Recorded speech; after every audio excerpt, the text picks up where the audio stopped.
tapping on the glass, waving through a window. I try to speak, but nobody can. I don't even know why I decided to lead in with that, but here we are. All right. All right, y'all. Did everyone else's Google everything just drop out last night, or was that just me and my group? Also, leading us in, that was Chase Wolfe singing Waving Through a Window. I've been lucky enough to work with Chase on the Laramie Project, and I think he's a talented singer. He had Tennessee Whiskey stuck in my head for probably 2 weeks, so now that's going to be stuck in my head for another 2 weeks.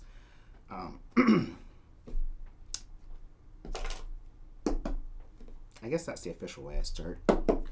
Anyways, to say the past few days have been tough is an understatement. Yesterday just hung in a fog of despair. So thick. I don't even know what to compare it to.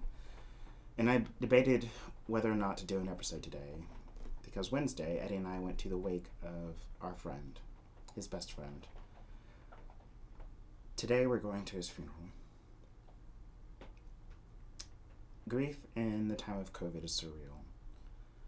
We were all outside wearing masks. We were all outside. His sister's handling it as best as she can. All that group, their friendship stretches back years, and yet Eddie didn't meet them until he was 39 and came out. And that's what I mean by all of their friendships when Eddie met them. Hopefully that can give someone solace that up until your 30s is really just a warm-up act, and then your life really takes off if Eddie's is any evidence. You're more sure of yourself, you're connecting with people on a different level. First and foremost, John was an activist. I mean, first and foremost, he was a human and lovely human. But he was also an activist. He and Rick both marched and fought. So on the eve of his funeral and the day of his wake, to hear how horribly justice had been served, it's grief on top of generational grief on top of... It's just a lot. If you know, you know, and if you don't know, you'll never know. I mean, maybe someday you'll learn empathy, but I'm not going to lie. If you haven't learned it by this point with everything that we've been through, then I highly doubt that. Really, why are you even watching? Last night, we had a writers group, and honestly, it was a salvo for the day. After I got off work, well, after I cried a whole...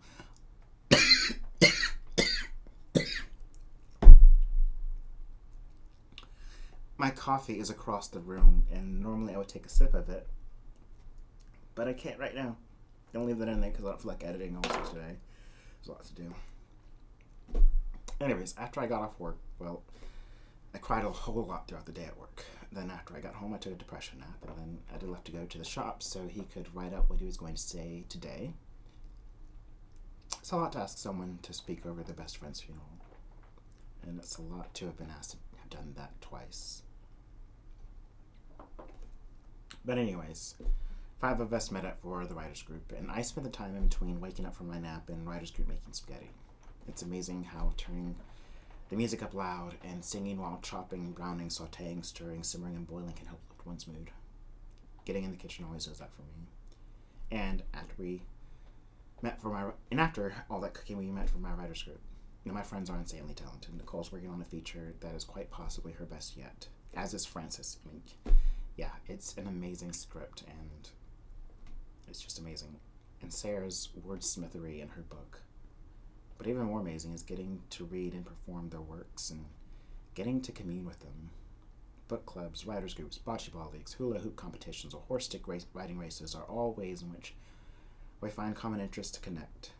And yes, sometimes we do the work in front of us, but more often we get to chat and discuss what we're all going through, or collectively celebrate or mourn. Plus, Jeff entertained us all evening with his connection dropping in and out and freezing at weird moments in performance. Finally, he got it stabilized. So, I'll record and post the show, and then I'll record a few other things, which I'll surprise with later, and then I'll get ready for a funeral in time of COVID. Go to a virtual production meeting, then a rehearsal tonight. Tomorrow is Eddie's birthday, and come Sunday, he and I are headed to Spartanburg so I can record my scenes for the Laramie Project. I'm proud of this group and the people and the work we've all done. And a special shout out to one of my 3 YouTube followers, go give her a listen because, look, ma'am, you are single-handedly giving me the boost I need right now, and I need it with your comments. In her own words, Martrice Roach is a visual artist from New Brunswick, New Jersey. She first introduced her work in 2014 at the House of Art in her hometown. She has a colorful avant-garde approach to pastels. She really does. The energy of her work tends to be pretty lively and vibrant. Past works have incorporated elements of music, history, struggle, empowerment, love, and education. Look, go give her a listen. Check out her work, and ma'am, thank you for your encouragement. Just from the glances I've taken at her artwork, all of those above descriptions, I'm just in love.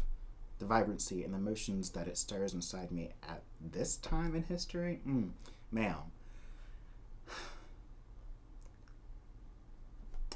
Food for one soul. I hope I am humble enough to be changed by the most unlikely sources, as you've so wisely said.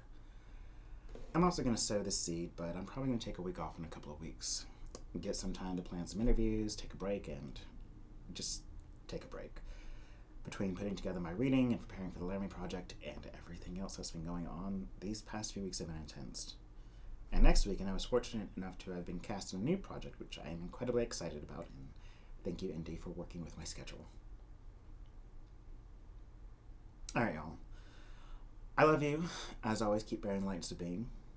I love you all, and until next time, have a good weekend. Some Martrice, some love. Alright, let's close out with some more Chase. I don't think that did it. It did not do it. Stop it. That's not what I wanted to do. That's what I wanted to do. Here, so I went around for an answer to appear while I'm watching people pass, waving through a window. Can anybody see? Is anybody waving when you're falling in the forest? There's nobody around who ever really crashed.